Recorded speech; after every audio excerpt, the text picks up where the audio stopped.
Agar keamanan kandang yang udah nggak berfungsi, para dinosaurus pun berkeliaran bebas.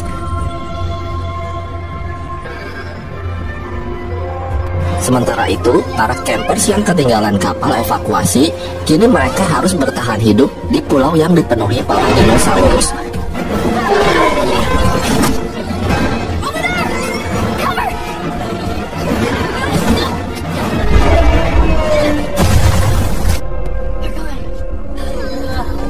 Ditambah lagi, mereka juga udah kelaparan dan kecapean.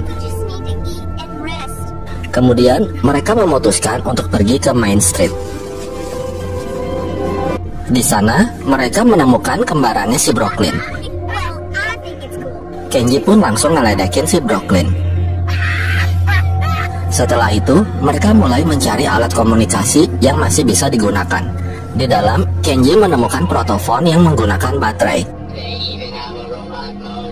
Brooklyn menemukan sebuah kamera yang masih bisa berfungsi. Sedangkan Sammy, dia menemukan buku panduan mengenai taman itu. Dari buku panduan tersebut, mereka mengetahui kalau Pak Masrani memasang sebuah alat di taman itu yang dapat mengirim sinyal darurat. Darius lalu menyuruh semuanya untuk mencari alat suar tersebut. Darius dan Yasmina mulai mencari dengan serius. Tapi yang lain malah nyari sambil main-main, apalagi si Kenji. Akhirnya, si Kenji menemukan makanan, yaitu pizza beku yang nggak bisa dimakan. Darius yang masih berusaha mencari alat itu, tiba-tiba ngeliat si Ben. Namun saat si Darius menghampirinya, si Ben berubah menjadi ayah Darius. Ternyata si Darius mimpi buruk gara-gara dia kecapean dan stres mikirin alat itu. Yasmina lalu menghibur Darius. Dia bilang kalau lagi buntu harus rileks dan tenangin pikiran. Mereka lalu keluar dan ngeliat-liat plakat dinosaurus.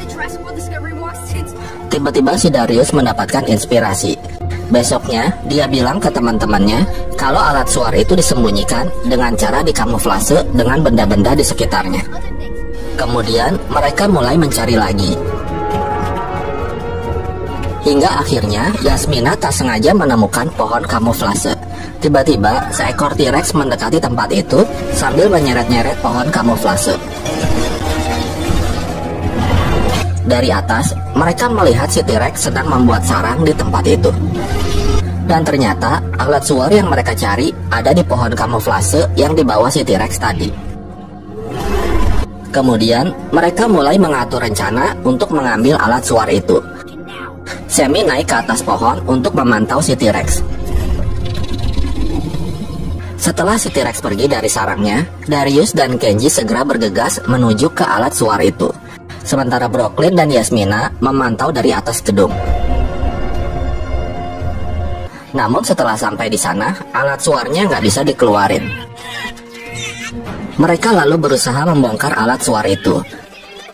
Sementara itu di atas pohon, Sammy hampir aja ketahuan sama si T-Rex. Dengan menggunakan jurus kerasakti, dia berhasil mendapatkan protofonnya. Melihat si T-Rex yang mau balik lagi ke sarangnya, Sammy lalu segera memberitahu yang lain. Tapi Darius dan Kenji nggak bisa dihubungin. Baterai protofonnya habis gara-gara dimainin terus sama si Kenji kemarin. Brooklyn lalu memutuskan untuk mengalihkan perhatian si T-Rex. Sementara itu, Darius dan Kenji berhasil membongkar alat suar itu.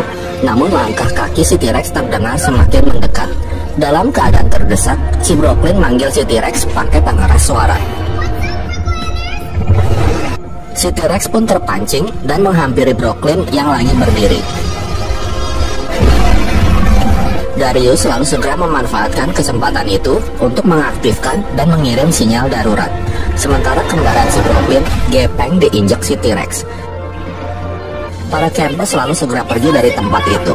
Sedangkan si T-Rex ngambek karena udah dibohongin sama si Brooklyn.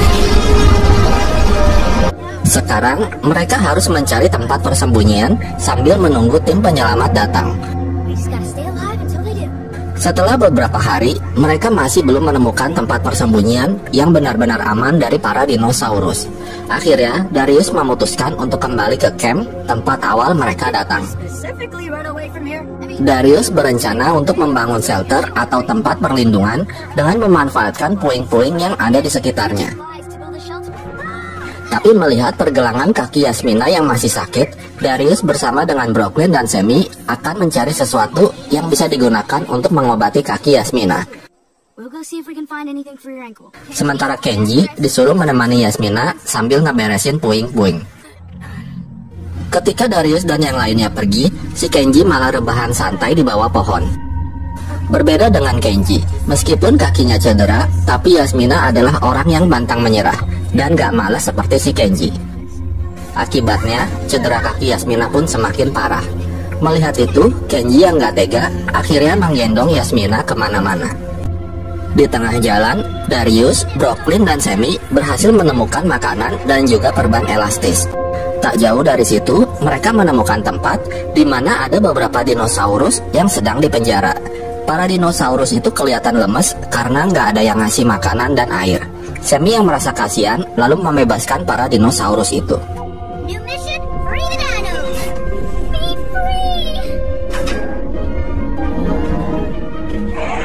Hingga akhirnya mereka menemukan seekor Baryonyx. Karena Baryonyx adalah dinosaurus karnivora, Darius nggak mau membebaskannya. Tapi Sammy yang pintar memilih untuk membebaskannya. Katanya biar adil. Saat mereka lagi berdebat, tiba-tiba si Brooklyn lari sambil teriak-teriak. Ternyata seekor Baryonyx lain muncul dan mengejar-ngejar mereka. Kembali ke Kenji dan Yasmina. Saat mereka sedang istirahat, Yasmina bilang kalau sekarang dia merasa nggak berguna. Kenji lalu berusaha menghiburnya. Dia bilang ada saatnya di mana Yasmina jangan terlalu memaksakan dirinya. Tiba-tiba, si Kenji yang tadinya pemalas berubah menjadi pengrajin. Sementara itu, Baryonyx yang mengejar Darius rupanya mau membebaskan saudaranya yang dipenjara. Saat Darius dan yang lainnya mau kabur, tiba-tiba mereka ketemu Baryonyx lain yang muncul dan langsung mengejar mereka. Sammy ngumpet di bawah, sementara Darius dan Brooklyn manjat ke atas kandang.